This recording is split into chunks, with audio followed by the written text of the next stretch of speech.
Hello and welcome to the Success Showcase. I'm your host, Eric Lopkin from the Modern Observer Group. And with me, as always, is Chip Janiszewski from the Happiness and Success GPS. Chip, how are you doing this week? Doing wonderful. How about you, Eric? Doing fantastic. We've gotten into a friend of mine here today. Yes. We are joined today by Cloris Stock. Am I pronouncing your last name right? Actually, it's Cloris Kylie, yeah. Kylie, okay. So Cloris Kylie, who is an expert on influencer marketing, and we are so happy to have you here, Cloris. Well, I'm happy to be here. So we're gonna jump into this and start with Cloris. Can you define for our listeners just what is influencer marketing? I mean, we hear the term coming up all the time, but what is it really? Yeah, it's true, Eric. We do see it all the time, and I think just seeing it so often and reading just a little bit about it is one of the blocks actually that prevents entrepreneurs from learning more about it and from practicing its principles.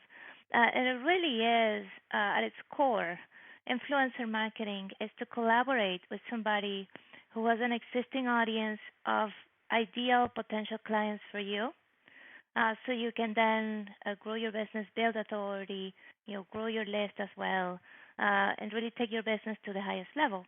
And I really see it as like referrals on steroids. It really is, because it's like somebody is introducing you to their audience. It's not just to one person, but they're telling that captive audience, hey, Cloris, Eric, Chip, they know their stuff. You gotta listen to what they're going to say, and that audience immediately pays attention because, again, it's just like a referral. So that's what it is. Yes. So I think what people usually think is that influencer marketing is either reaching out to Instagram stars and have them give you a shout out on Instagram, or even like reaching out to Oprah, for example, if you have a book out, and have Oprah talk about your book, and and so forth.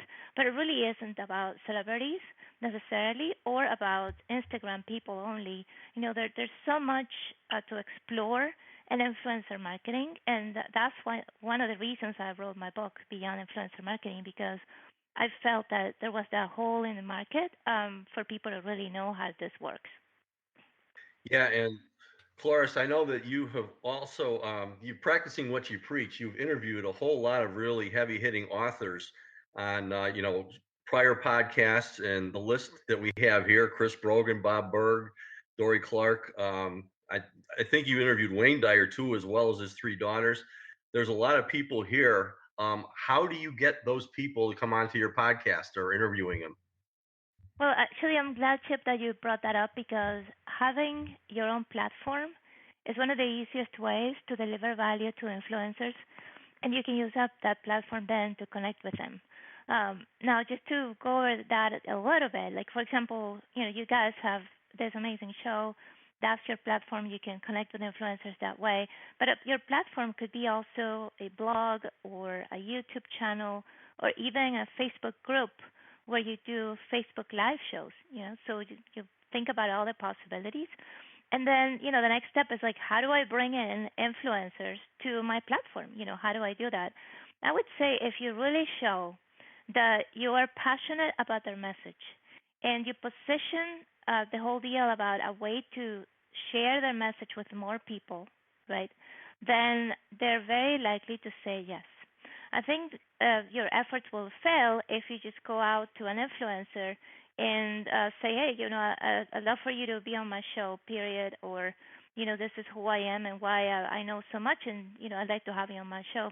So again, if you make the whole thing about yourself and how this influencer will bring people who are interested in your services or might be interested in your service to you, then you will fail, right? Like the whole, I think the underlying philosophy behind influencer marketing and really relationships in business is how you can deliver value to those people, right? So just think about it and position that first communication and future communications as a way for you to deliver value to them and to share their message with more people. Now, I would say if you're reaching out to a high level influencer, what I would recommend is to try to grow the audience that you have on that platform before you reach out to them. So if you're starting a brand new show and then you go and you reach out to, Tony Robbins to see if he wants to be on the show, probably he'll say no, right? But once you have some guests, you have some traction, social media shares, then you can reach out to those high level influencers. When you're starting out, then you can start with guests who might not be celebrities or high level influencers, but who have a lot of value to give. And once you have a platform that delivers a lot of value, then of course more people will come to you. And something that applies to podcasts in particular is try to interview, if you have an interview based show, of course, other podcasters. Because when you interview them, they might say, I'd love to have you on my show too. So then, of course, you appear on their show, you talk about your own show, and that way you grow your platform, and you are actually also doing influencer marketing because they are introducing you to their audience. Does that make sense? It Oh, yeah. does. It really is working towards a partnership. It's not that you're using the influencer to get ahead or the influencer is using you. It's about the value that each of you brings to it. That's true. That's what it is. I mean, you guys are experts at networking, especially face-to-face networking, and that's what it is. When you meet somebody at a conference or at a meeting, you don't go and just hand them your business card and then leave, or just go into it with a mindset of, okay, what am I going to get out of this meeting? It really is about getting to know people at a deeper level, developing a relationship, and then taking things to the next step. Yeah, we talk about networking. Obviously, it's the process of developing win-win relationships, and it's really all about the person that you're talking to. Because the bottom line is, all these relationships, they're based upon trust and getting people to like you. And in order to do that, you have to show genuine interest in them. So the best thing to do is ask them a question, get them talking, and genuinely listen, ask other questions, and get to know them that way. That's so important. And obviously, the influencers that you're talking to are absolutely masterful at doing that. Exactly right. And I would say a way that you can listen if you're not doing local events, for example, if you want to connect with someone online, is to just see what they put out there. I mean, now with the internet, you really have an amazing tool to see what is their message and what they care about. If you find out that the influencer has just published a book, or they had just started a new podcast or a YouTube channel, then you listen to that, you consume that content, and then you're listening to their message.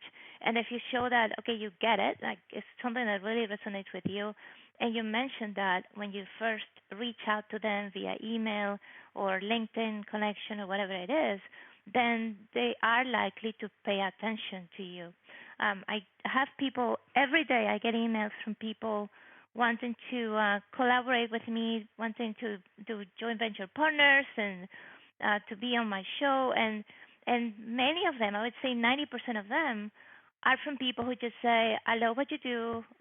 This is about all about me and what I want to do." Like, they really don't take the time to get to know me. Some people still send me emails about, "Oh, I know that you're a personal development expert. This is what I want to do, and I haven't done that in a long time because I'm focusing on the marketing entrepreneurs." So it just shows that they just read maybe half an article, and then I thought they knew everything they needed to know about me. So it is Yeah, very important to really get to know who it is you're approaching. In that way, it's sort of like public relations, where you have to reach out to a reporter. You really have to know who the right reporter is to get your message across. Yes, yes, that is exactly right. The more customized the message is that you're sending to somebody, then the better results you will get. And I always talk about Dov Baron, who was a guest on Beyond Influencer Marketing podcast, which is my show. And he is a world-renowned speaker and author. So he says, Cloris, I have millions of people listen to my show and read my books. I don't have time to check my emails. But he says that he gave instructions to his assistant that if somebody emails him with a specific story about how his message has changed their life, or then he definitely wants to read that message. And he says many times those emails end up being, business connections, and we work together.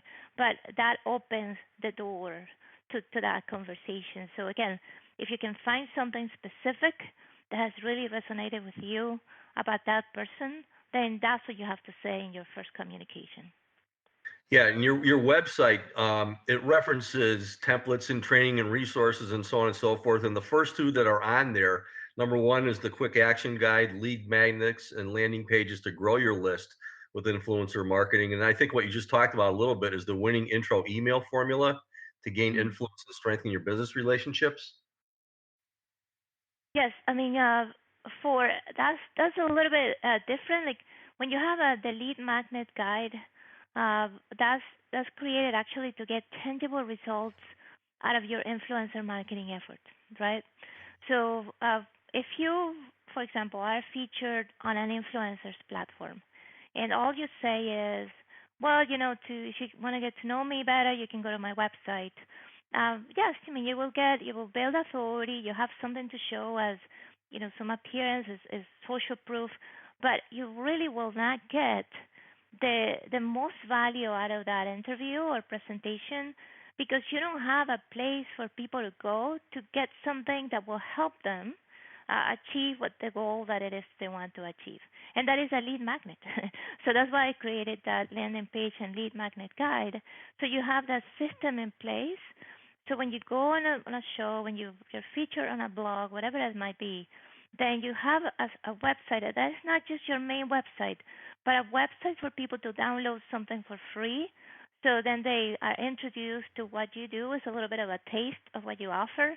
And then, of course, you can communicate with them. And eventually, then many of them will become your clients and customers. See, so that's a little bit different. What you're talking about, Chip, is the intro email formula. That's part of the bonus package I have for Beyond Influencer Marketing, the book. Because yes, when you're going to ask someone for an introduction, then you definitely have to do it the right way.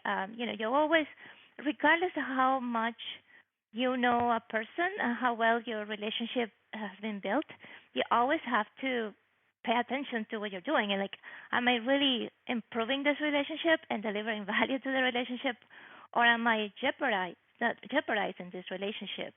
And one of the things you can do to jeopardize it is to start, introducing people to each other when they really do not welcome that.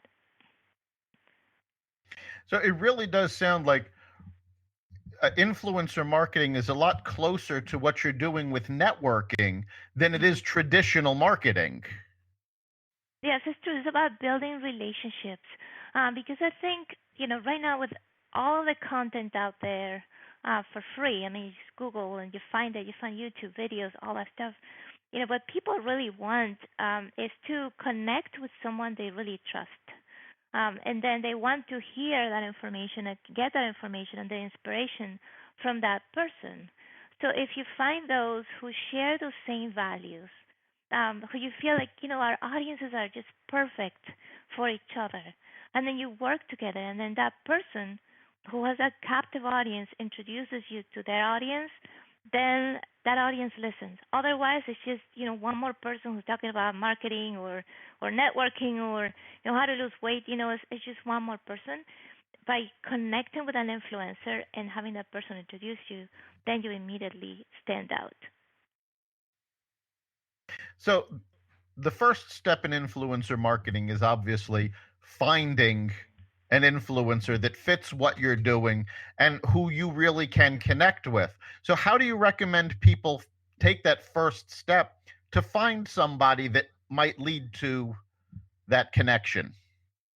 Well, I would say the first step is to go back to your ideal client and to really know that client so well that you know exactly where they go to seek inspiration.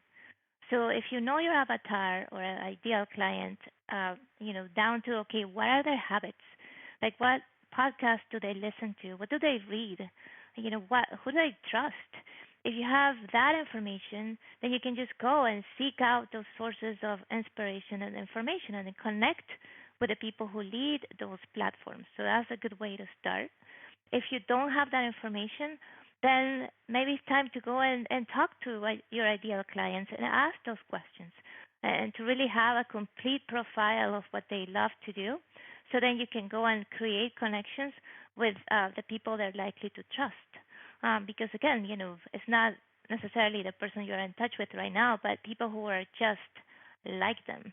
And then also something I encourage you to do, and you can do today actually, is to go to your LinkedIn account if you have it, or Facebook, whatever you use for business and for connections, and just go through your people you're connected with and ask yourself, who did I used to be in touch with that I actually lost touch with? Like, we used to talk all the time, and then a couple of years have gone by, and then reach out to them today, because there might be amazing opportunities for you, the two of you, to work together that you hadn't thought of before.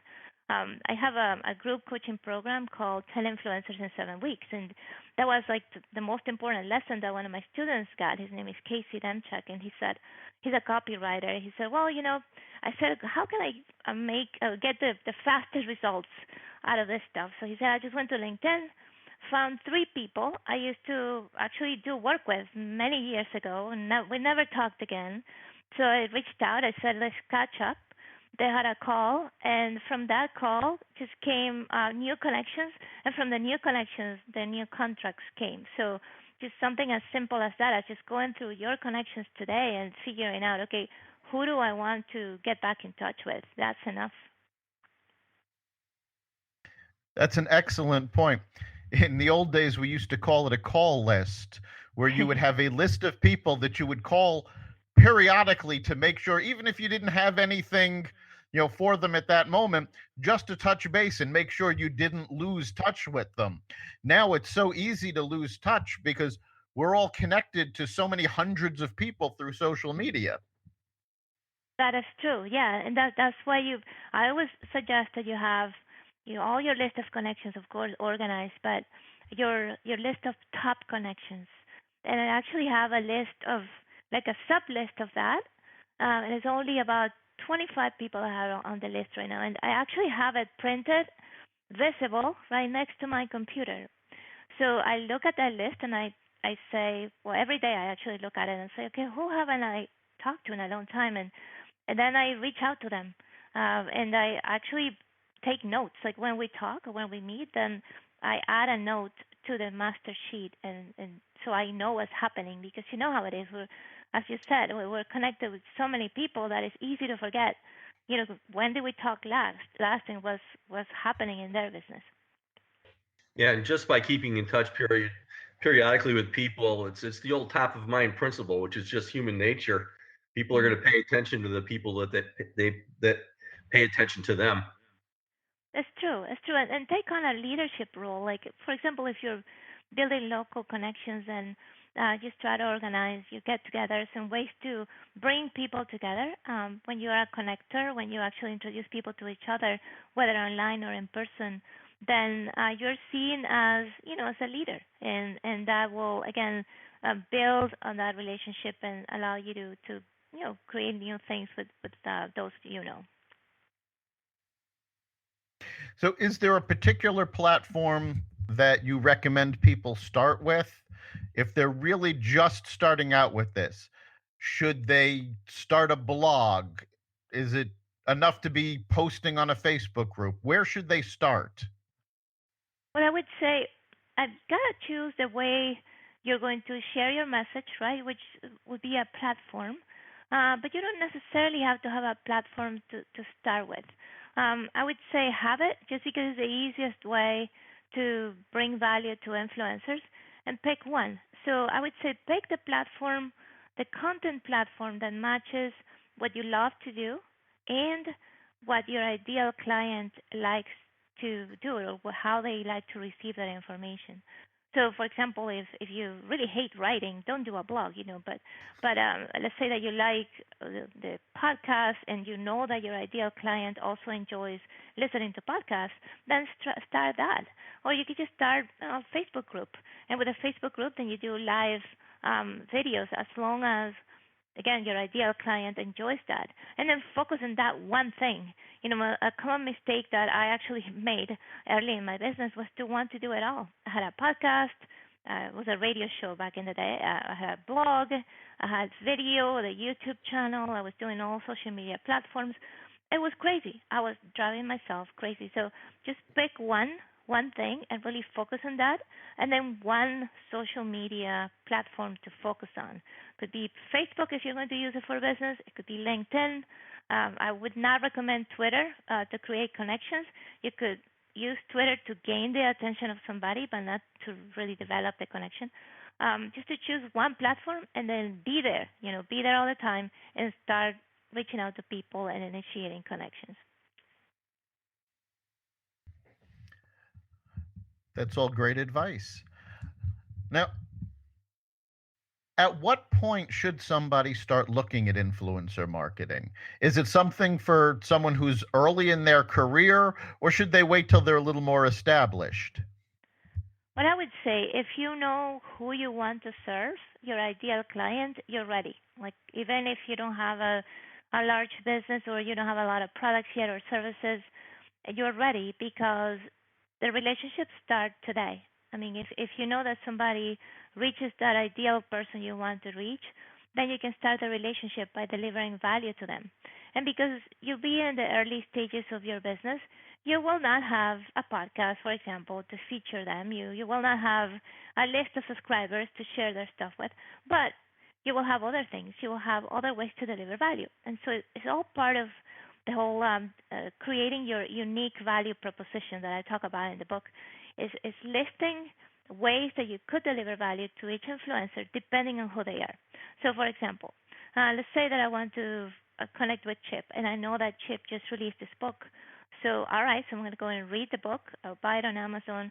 Then I'll publish a review. And then I'll email or tag Chip on social media and say, hey, you know what? I love your book. I just posted this review. Once they notice that, which they will, then you go out and connect them, add them to your network, and start the conversation. Something that I love to do is to email book reviews to influencers and to authors. Just say, hey, this is what when I get that confirmation email from Amazon, your review of X book has been published. Then I forward the email to them. Say, hey, I just did that. I loved your book, and I just had to write a review. So that way, they have you on email. You start the conversation, and that's what you can do. So just think about ways that you could help them build their business, ways that you could offer them social proof. If you've joined one of their programs, then provide a testimonial without being asked. If you're connected on LinkedIn, and go and write a recommendation for them. There are so many ways you could support someone, even if you're starting out. Yeah, and taking the time to actually read a book and write to somebody about that obviously has got to put you past so many people. As far as you mentioned that one email being opened by somebody's admin or whatever, that's just an amazing commitment to do that, and sets you above and beyond. It definitely does. That's what you want to show, that you really care about their message and about them. And once you do that, then you'll get results. Now, does it take only one time that you have to do this and then you're all set? In many cases, you have to continue. You have to continue delivering value. And as I said, even when you know that person and you've been connected for a while, just always find ways to deliver value to them. If you have a conversation with them, as you listen to what they're up to, then think about ways that you could help them. Just provide advice, or just say, hey, I'm thinking about this person that would be great for you to meet. What do you think? Things like that. Like, always have, like, other of my students said, you have to have your influencer radar on, and I love that because it's true. It's like you always have that frame of mind that you're always thinking, okay, how can I deliver value to this person? How can I help that person? So because you're always thinking about it, then you'll come up with all those great ideas to help. I love the fact that you keep using the phrase delivering value. So many people think of marketing as just getting their message out, and they look at it as a one-way street. They're talking, but they're not listening. And to deliver value, you've really got to be able to do both.